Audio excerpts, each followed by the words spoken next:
Hello students, a very good morning to all of you. Welcome back to my YouTube channel. In today's video lecture, we are discussing the characteristics of depreciation in your subject Principles of Accounting. ठीक है, previous वाले video lecture में हम AS6 के under पढ़ चुके थे depreciation accounting का कॉन्सेप्ट और डेप्रिसिएशन क्या होता है, क्या ऑब्जेक्ट और नीड होती हैं डेप्रिसिएशन की। आज के वीडियो लेक्चर में हम पढ़ेंगे कैरेक्टरिस्टिक्स क्या होते हैं डेप्रिसिएशन के और क्या कारण होते हैं डेप्रिसिएशन के, या फिर ऐसे कौन से फैक्टर्स हैं जो अफेक्ट करते हैं डेप्रिसिएशन को। ठीक है, तो आइए डिस्कस करते हैं सबसे पहले कैरेक्टरिस्टिक्स ऑफ डेप्रिसिएशन। ठीक है, तो जो प्रोविज़न होता है डेप्रिसिएशन का वो मेड होता है सिर्फ टेंजिबल फिक्स असेट्स के लिए, उन एसेट के लिए जो फिक्स होते हैं और टेंजिबल इन नेचर होते हैं, जैसे कि हमारी बिल्डिंग हो गई, प्लांट हो गया, मशीनरी हो गया, फर्नीचर हो गया, ये सारे।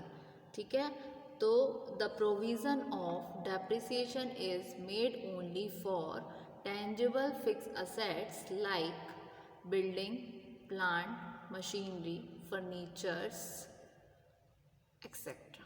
ठीक है, फिर next, depreciation reduces the book value of fix assets but not its market value. क्या होता है डेप्रिसिएशन, जैसे अभी कोई फिक्स असेट है तो उस पर डेप्रिसिएशन जब चार्ज होता है तो ये क्या रिड्यूस करेगा, ये सिर्फ उसके बुक वैल्यू को रिड्यूस करेगा जो फिक्स असेट्स होता है, ना कि उसके मार्केट वैल्यू को।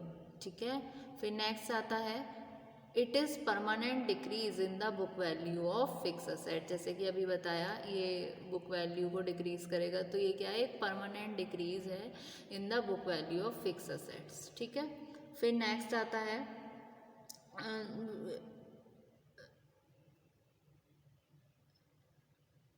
ठीक है, फिर नेक्स्ट आता है it is a continuous decrease in the book value of fix asset.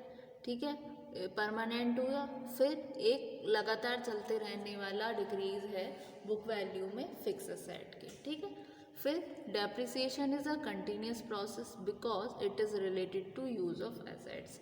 ये कंटिन्यूस प्रोसेस क्यों है, ये हमारी एंड ऑफ लाइफ तक चलती है बिजनेस के लिए, क्योंकि ये रिलेटेड है उसके फिक्स असेट के यूज़ से।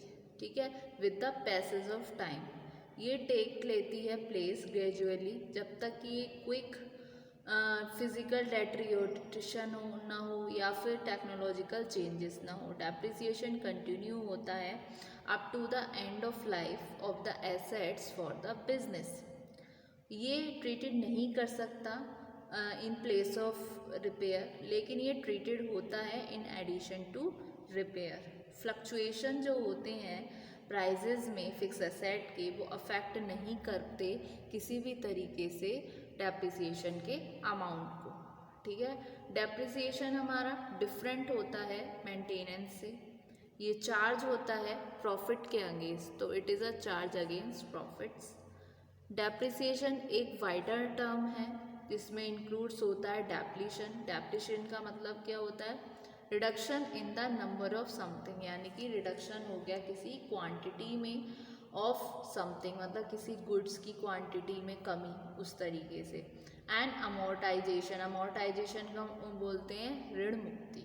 ठीक है, डेप्रिसिएशन एक वाइडर टर्म है जिसमें इंक्लूड्स होते हैं डेप्रिसिएशन, डेप्लीशन यानी कि DEPLETION, depletion and amortisation. Clear, ये थे मेन कैरेक्टरिस्टिक्स और फीचर्स ऑफ डेप्रिसिएशन। अब हम पढ़ेंगे कॉजेज़ क्या होते हैं, क्या कारण होते हैं डेप्रिसिएशन के। ठीक है, एक तो डिक्लाइन होता है यूज़फुलनेस ऑफ एन एसेट, या फिर कॉजेज़ जो है डेप्रिसिएशन के इस तरीके से होते हैं। सबसे पहला कॉज होता है डेप्रिसिएशन का कि constant use of assets, constant use of asset, यानी कि जो हमारा एसेट है, जो यूटिलिटी है, एफिशिएंसी है, प्रॉफिट अर्निंग कैपेसिटी है और वैल्यू जो है एसेट की, वो ग्रेजुअली डिक्रीज़ होती है जब हम इसका कांस्टेंट यूज़ कर रहे हैं किसी एसेट का। तो कांस्टेंट यूज़ जो हो गया टेंजिबल फिक्स एसेट का, ठीक है, other than wasting asset, ठीक है, lead to their wear and tear and thus cause a definite reduction in the value of assets and is regarded as the major source of depreciation, ठीक है. तो constant use of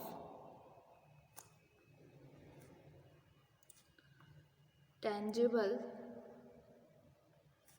fixed assets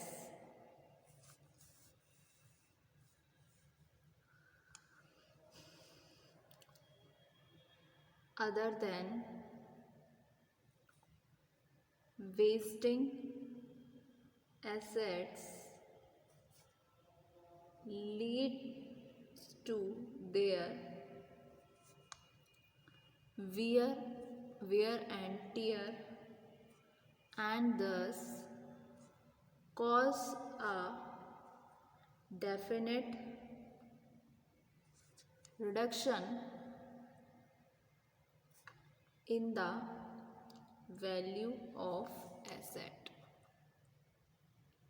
and is regarded as the major source of depreciation.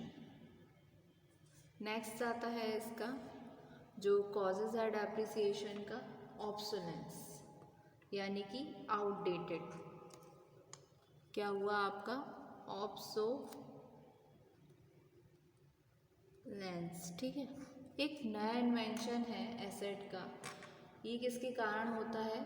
जैसे कोई नई technology आई, improve technology आई और कोई changes हो गया हमारे परमानेंट मार्केट डिमांड में, जो क्या करता है, जो हमारा एग्जिस्टिंग एसेट जो है उसको एब्सोल्यूट कर देता है, ठीक है. ये कॉज एक ड्रास्टिक रिडक्शन करता है in the value of existing asset and the amount of depreciation is bound to be heavy, ठीक है. जिससे क्या होता है, एक रिडक्शन हो गया वैल्यू में जो हमारे पास अभी एग्जिस्टिंग एसेट है उसके रिगार्डिंग, तो क्या होगा, डेप्रिसिएशन जो होगा वो बाउंड हो जाएगा टू बी हैवी, मतलब हमें हैवी चार्ज करना होगा. तो a new invention of asset due to improved technology or change in permanent market demand makes the existing asset an obsolete one and render the asset useless. This causes a drastic reduction in the value of existing asset and the amount of depreciation is bound to be heavy. Next आता है हमारा accident causes. तो accidents इसमें क्या है कि जैसे आपके वैल्यू एसेट की डिक्रीज़ होती है जब आपका मतलब उसका एक्सीडेंट हुआ, जैसे इससे क्या है, डिक्रीज़ हो जाता है वैल्यू ऑफ एसेट में ड्यू टू एक्सीडेंट. ये कहलाता है डेप्रिसिएशन इन प्राइस, ठीक है. तो value of asset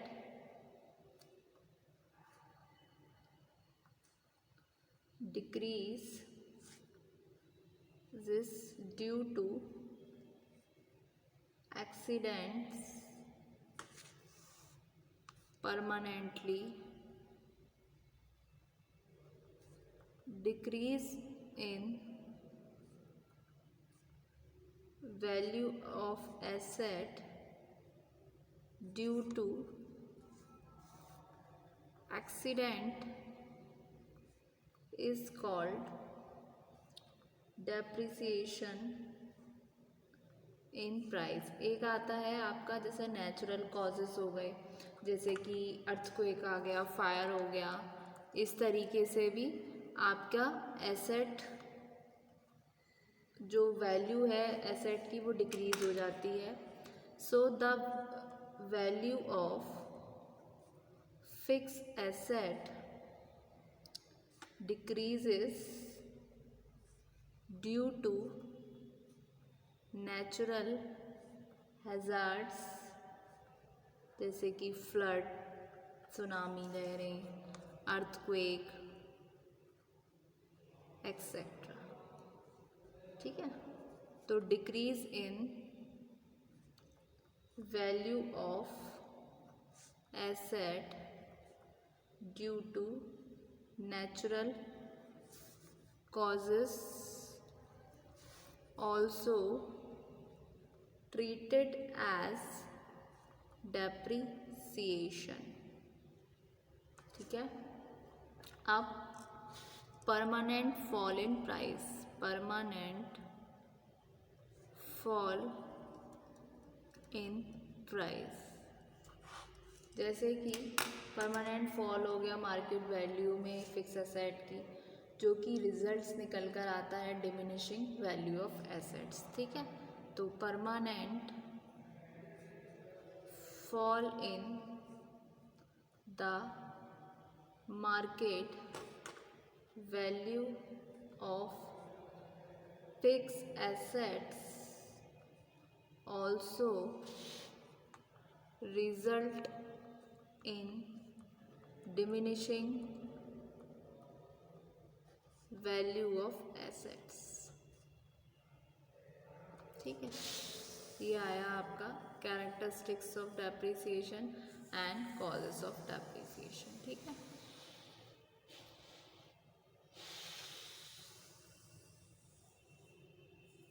thank you so much student.